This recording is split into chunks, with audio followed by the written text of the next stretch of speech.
Hello everyone. आज हम आपके साथ नए टॉपिक के साथ मौजूद हैं। आज का हमारा टॉपिक है क्रिया। इससे पहले हम अपनी वीडियोस में संज्ञा, सर्वनाम और विशेषण के बारे में पढ़ चुके हैं, तो हम अपना नेक्स्ट टॉपिक उठाते हैं क्रिया।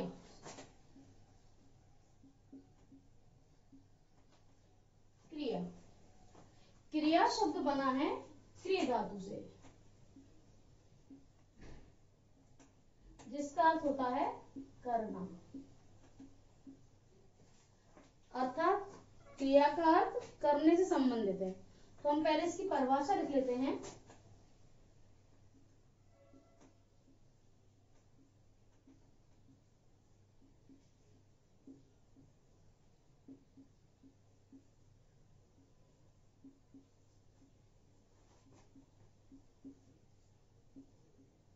जिस शब्द से किसी कार्य का करना या होना पाया जाता है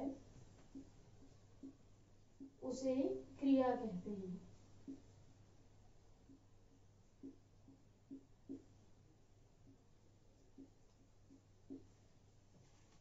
यानी कि कोई भी ऐसा शब्द जो हमें किसी कार्य के होने की पुष्टि कराता है उसे हम कहते हैं क्रिया। जिस शब्द से हमें यह पता चले कि कार्य किया जा रहा है या कार्य हो रहा है वो हमारा कहलाता है क्रिया। क्रिया जो शब्द है वो क्रिय धातु से बना है। इसके साथ ही क्रिया का मूल रूप जो होती है वो भी धातु होती है। क्रिया का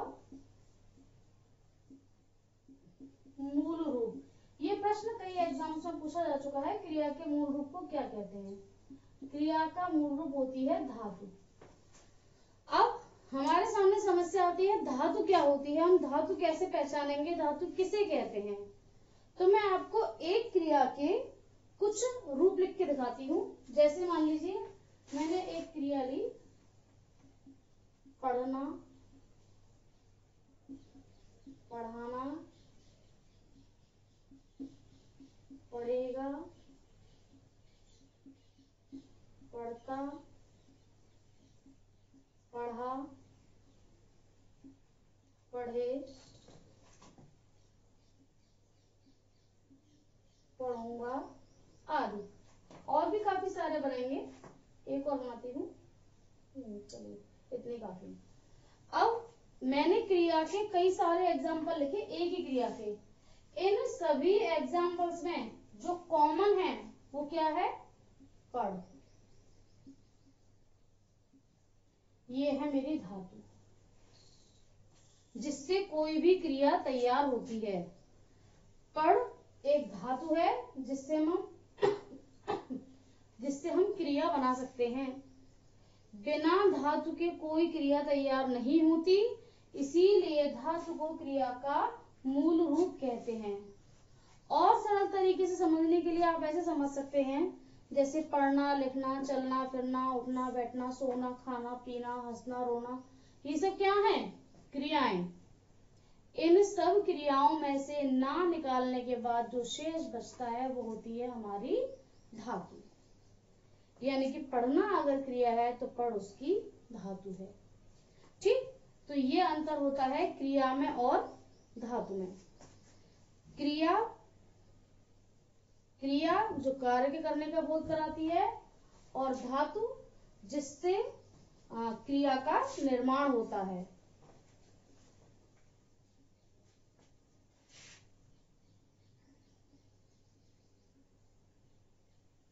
अब बात आती है क्रिया का महत्व क्या है। क्रिया का बहुत बड़ा महत्व है। संज्ञा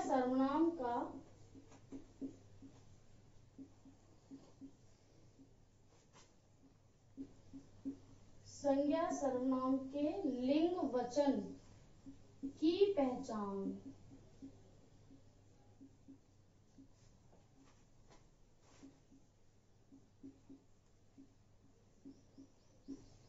क्रिया के आधार पर होती है।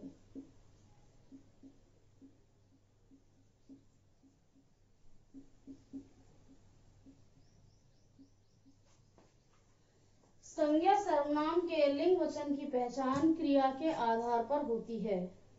ये एक बहुत बड़ा कार्य है क्रिया का, मतलब कार्य के होने का पता तो चलता ही है, साथ ही हमारे वाक्य में जो संज्ञा या सर्वनाम हम प्रयोग करते हैं उसके लिंग या वचन की पहचान भी क्रिया से ही होती है।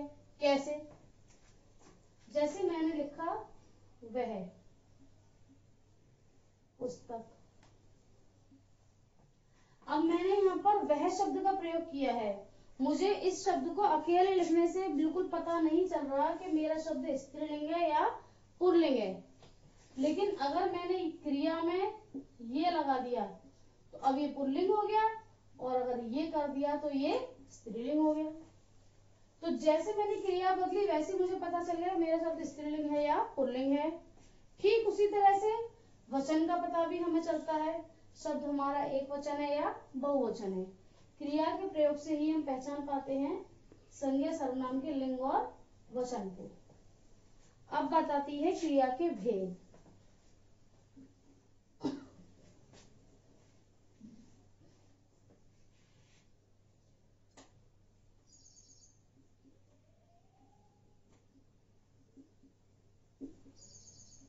क्रिया के भेद, क्रिया के भेद अलग अलग दृष्टि से अलग अलग आधार पर किए जाते हैं।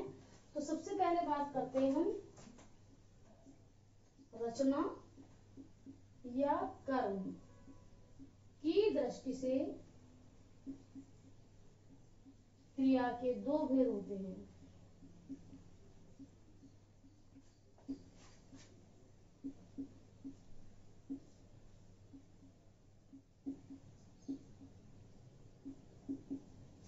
रचना या कर्म की दृष्टि से क्रिया के दो भेद होते हैं। कौन कौन से? नंबर 1 अकर्मक क्रिया और नंबर 2 सकर्मक। नंबर 1 अकर्मक क्रिया, नंबर 2 सकर्मक क्रिया। ठीक, अगर प्रश्न में रचना या कर्म की दृष्टि से भेद पूछे जाते हैं तो भेद हमेशा ये दो होते हैं, दो माने जाते हैं। अब बात आती है हमारी अकर्मक क्रिया की।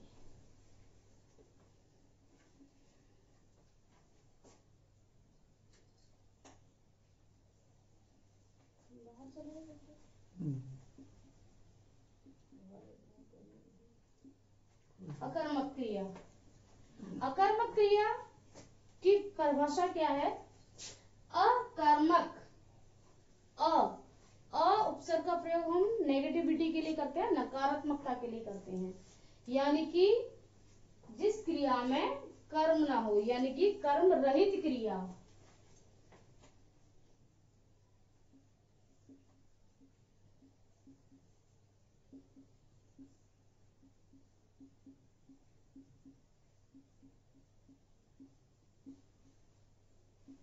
कर्म ना हो,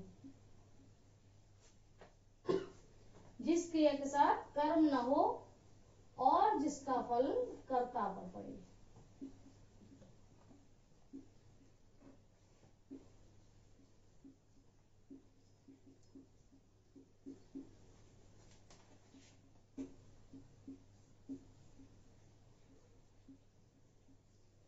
अब बात आती है इसे कैसे पहचानेंगे। तो इसे पहचानने का तरीके के लिए मैं कुछ एग्जांपल आपके सामने लिखती हूँ।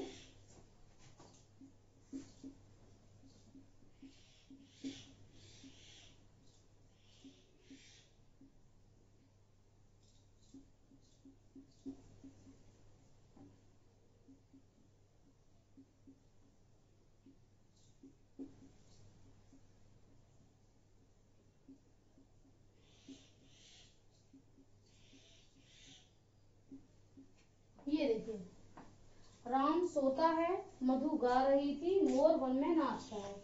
मैंने 3 एग्जाम्पल लिखे हैं, तो एक बार हम इन एग्जाम्स को क्लियर करते हैं। मैंने पहला वाक्य लिखा राम सोता है। मेरे वाक्य में राम क्या है? कर्ता, और सोना क्या है? क्रिया। ये मेरा कर्ता है और ये मेरी क्रिया है। क्या मेरे वाक्य में इन दो के अलावा तीसरा कुछ है? नहीं है। और जब इन दो के अलावा तीसरा कुछ नहीं है तो इसका मतलब कोई कर्म नहीं है। तो जब कर्ता या कर्म के अलावा कुछ है ही नहीं तो क्रिया सकर्मक होने का कोई मतलब ही नहीं है। दूसरे वाक्य में आते हैं। कर्ता कौन है? मधु। कर्ता किसे कहते हैं? जो क्रिया को करे, क्रिया को करने वाला कर्ता होता है। तो यहाँ पर क्रिया कौन सी हो रही है? गाने की। और गाने की क्रिया कर कौन रहा है? मधु। तो मधु हो गई हमारी कर्ता।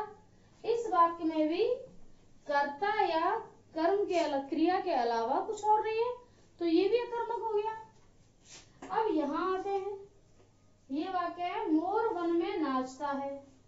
यहाँ पर कर्ता हो गया मोर और क्रिया हो गई नाचना। लेकिन वन क्या है? क्या वन यहाँ पर कर्म है? क्या ऐसे हम कर्म कह सकते हैं?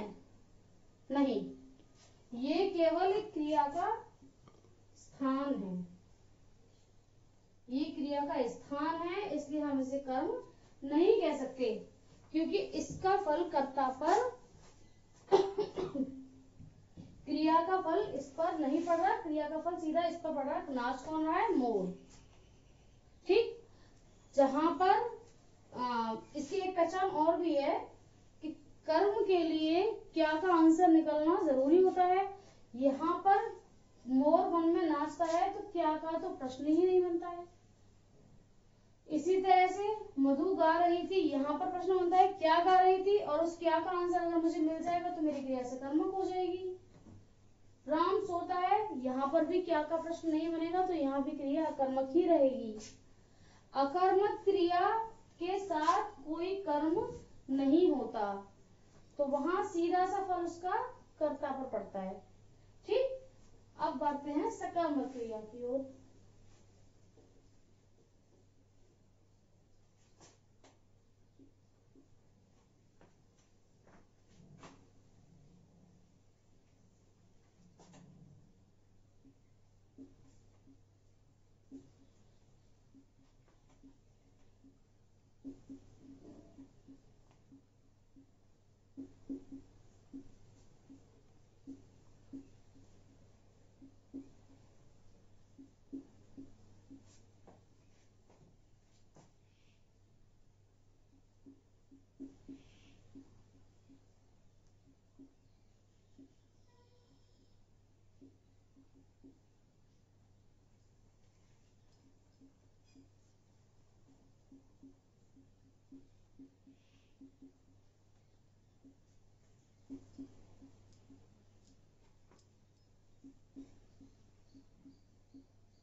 देखिए, सकर्मक कर्म के साथ स लगा हुआ है, इसका मतलब कर्म सहित। तो नाम से पता चलता है अकर्मक यानी कर्म रहित और सकर्मक यानी कर्म सहित।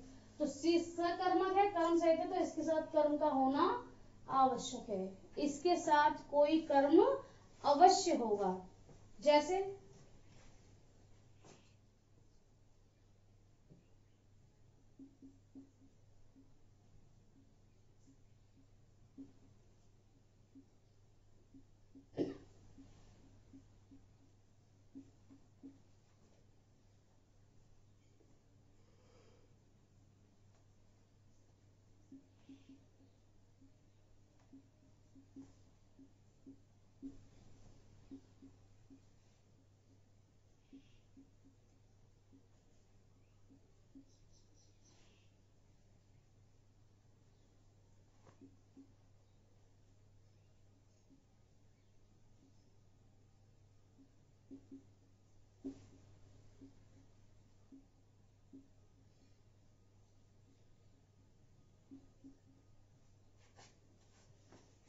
बालक फल खा रहा था। यहां फिर से चेक करते हैं, कर्ता कौन है? बालक।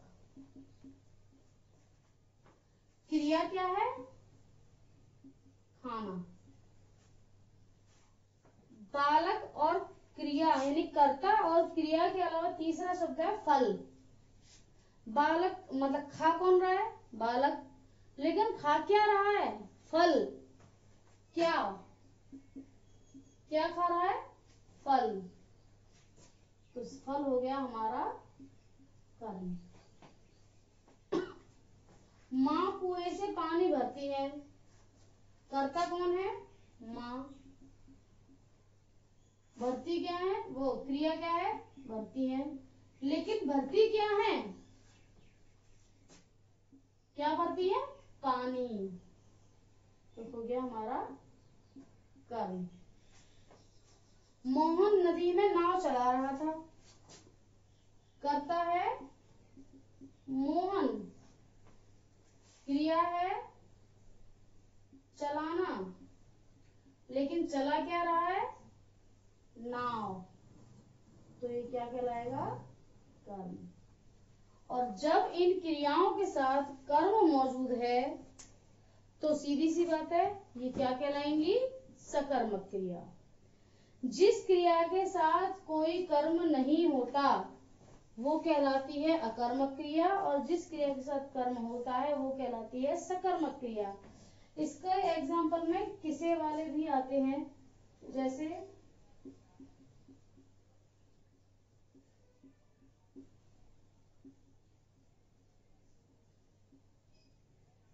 माँ मुझे बुला रही थी, करता है माँ, क्रिया है बुलाना, लेकिन बुला किसे रही थी? मुझे। तो ये हो गया कर्म।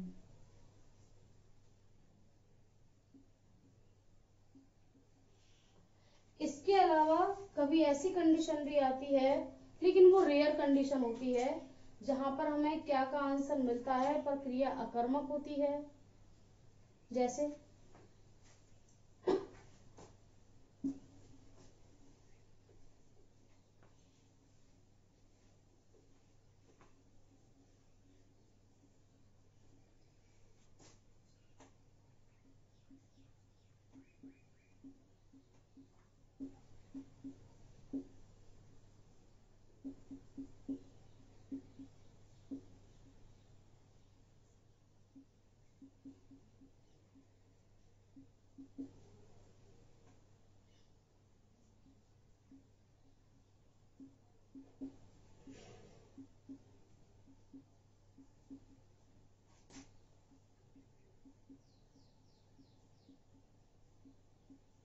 अब देखिए, हमने लिखा आकाश में पतंगें उड़ती हैं, तो मैं अगर यहाँ पर क्या का प्रश्न बनाऊं तो मुझे बड़े आराम से आंसर मिलता है पतंगें। आकाश में क्या उड़ती हैं? आकाश में पतंगें उड़ती हैं। नदी में मछलियां तैर रही थी, क्या तैर रही थी? मछलियां।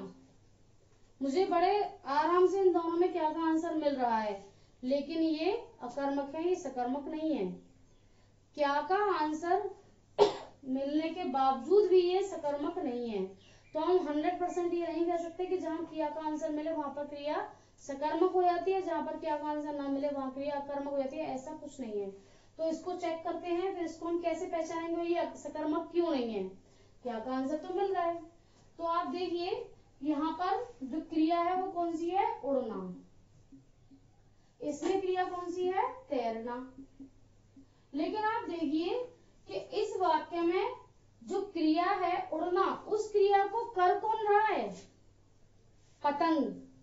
क्या पतंग के लिए हमने कोई और कर्ता यहाँ पर रखा हुआ है? नहीं। उड़ने की क्रिया स्वतः हो रही है, जो कर कौन रही है? पतंग। यानी कि पतंग हमारी अपने आप उड़ रही है, पतंग हमारी स्वतः उड़ रही है, पतंग के लिए कोई और कर्ता निर्धारित नहीं है। और जब कोई और कर्ता निर्धारित नहीं है तो सीधी सी बात है पतंग यहाँ पर खुद एक कर्ता है। तो वही चीज आ गई, कर्ता और क्रिया, तो कर्म तो है ही नहीं। ठीक वही कंडीशन यहाँ पर है, तैरने की क्रिया हो रही है, तैरने की क्रिया कर कौन रहा है? मछलियां। लेकिन क्या मछलियों को कोई और तैरा रहा है? ऐसा तो नहीं है, मछलियां स्वतः तैर रही हैं, अतः स्वतः तैरने के कारण मछलियां ही यहाँ पर हमारी क्या है? कर्ता। तो ये भी हमारी अकर्मक क्रिया है। तो आपने देखा कि इन दोनों ही वाक्यों में केवल एक एक क्रिया निर्धारित है और उसका एक एक कर्ता है, कर्म नहीं है। तो इस तरह के प्रश्नों का उत्तर देते समय कभी जल्दबाजी नहीं करनी चाहिए। हम लोगों के साथ क्या होता है कि हमारे आगे जब ऐसा प्रश्न आता है तो हम सीधे सीधे शॉर्ट ट्रिक पे जाते हैं, और शॉर्ट ट्रिक के अकॉर्डिंग हम सीधे क्या या किसी का आंसर ढूंढते हैं, और क्या और किसी का आंसर मिलते ही तुरंत हमारा आंसर सकर्मक क्रिया हो जाता है, जो कि गलत होता है। ऐसा एक बार नहीं कई बार होता है कि हम इस तरह की शॉर्ट ट्रिक्स को अपना लेते हैं और शॉर्ट ट्रिक के अकॉर्डिंग आंसर देते हैं, जो कि गलत होने के चांसेस आपके बढ़ा देता है। इसलिए कोई भी आंसर देने से पहले एक बार अपने सेंटेंस को एनालाइज जरूर करें, उसका विश्लेषण अवश्य करें, देखें उसे क्या वाकई उसमें कोई कर्ता और है, कोई कर्म और है, ये क्रिया हो रही जो कितनी हो रही है। इस तरह से अगर आप पहचान के आंसर देंगे तो आपका आंसर कभी गलत नहीं जाएगा। मैं ये नहीं कहूंगी कि क्या वाले आंसर हमेशा गलत होते हैं, नहीं, मैं ये भी नहीं कहूंगी कि क्या वाले आंसर आपके हमेशा सही होते हैं। क्या का आंसर मैंने आपके आगे दोनों तरह के एग्जाम्पल लिखे, जिनमें दोनों में ही क्या का आंसर मिल रहा था, लेकिन एक में क्रिया सकर्मक थी और एक में क्रिया अकर्मक थी। ठीक, तो ये हो गए हमारे कर्म के आधार पर क्रिया के भेद। अच्छा, इसके अलावा क्रिया का कर्म के आधार पर एक भेद और होता है, द्विकर्मक क्रिया।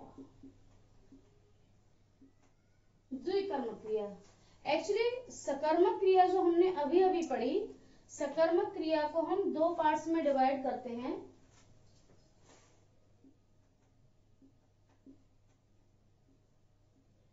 एक कर्मक और द्विकर्मक। एक कर्मक वो है जो हमने अभी अभी खत्म की है, जिसको हमने सकर्मक क्रिया के नाम से पढ़ा है, जिसमें हमने एक क्रिया, एक कर्ता, एक कर्म देखा। लेकिन द्विकर्मक नाम से पता चल रहा है इसमें दो कर्म होते हैं।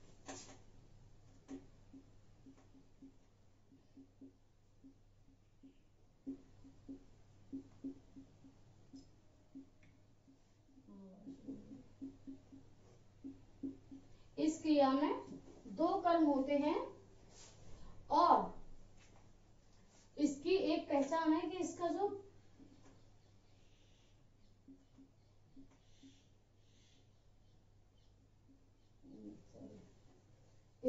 गौण कर्म होता है वो सदैव सजीव होता है।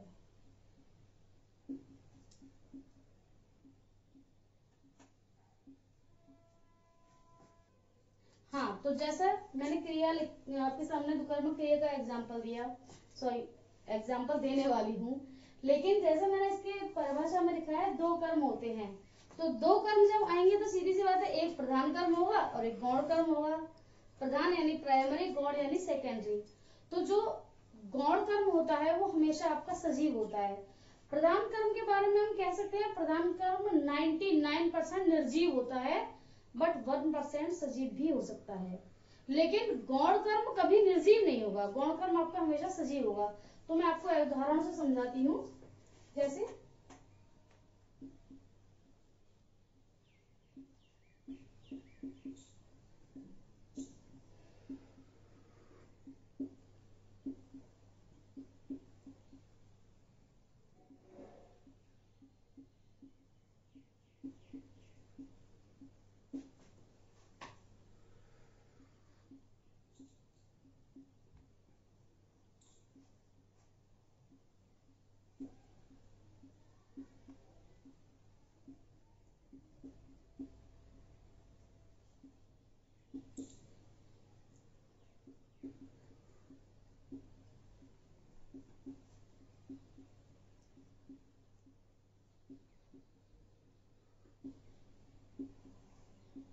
ये देखिए, मैंने आपके सामने 3 उदाहरण लिखे।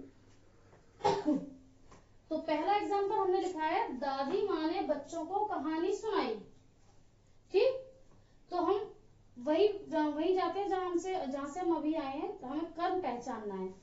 कर्ता कौन है बेटा? यहाँ पे दादी माँ। क्रिया क्या है? सुनाना। सुनाई किसे गई है? कहा सुनाया क्या गया है? कहानी। तो एक कर्म तो ये हो गया। और किसे सुनाया गया है? बच्चों को। तो दूसरा कर्म आपका ये हो गया। अब हमने दोनों कर्म तो पहचान लिए, बट हमें ये कैसे पता चलेगा कि कौन सा कर्म प्रधान है और कौन सा कर्म गौण है? क्योंकि मैंने अभी अभी बताया कि जरूरी है कि प्रधान कर्म हमेशा निर्जीव हो, 1% सजीव भी हो सकता है। तो उसके लिए मैं आपको एक पहचान और बताती हूँ। क्रिया के समीप वाला कर्म गौण होता है, सॉरी प्रधान होता है।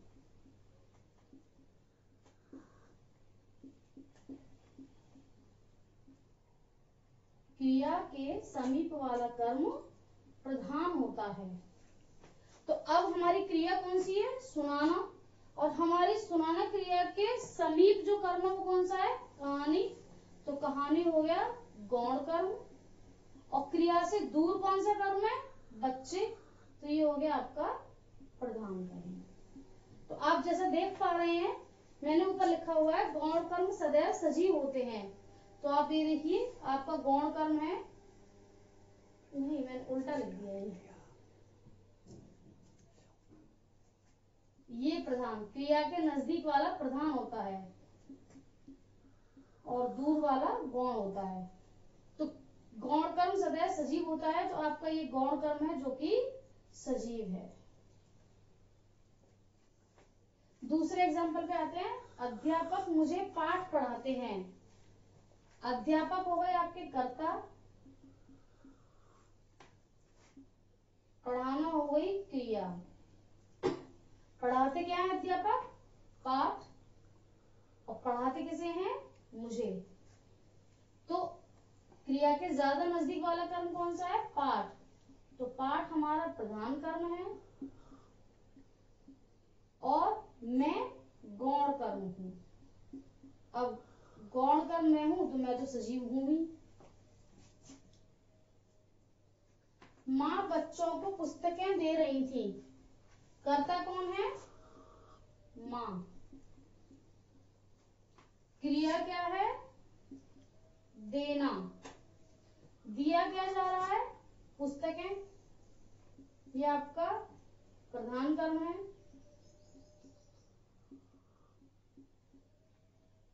और दिया किसे जा रहा है? बच्चों को। तो बच्चे आपके गौण कर्म है। गौण कर्म बच्चा जो कि सजीव है। ये बात हमेशा सटीक होगी। गौण कर्म हमेशा आपका सजीव होता है और प्रधान कर्म 99% निर्जीव होता है, 99% निर्जीव होता है, पर 1% सजीव हो सकता है। ठीक, इसके साथ कर्म के आधार पर क्रिया के भेद हमारे खत्म होते हैं। हम अपनी अगली क्लास में क्रिया के अन्य भेदों के साथ मिलेंगे। नमस्कार।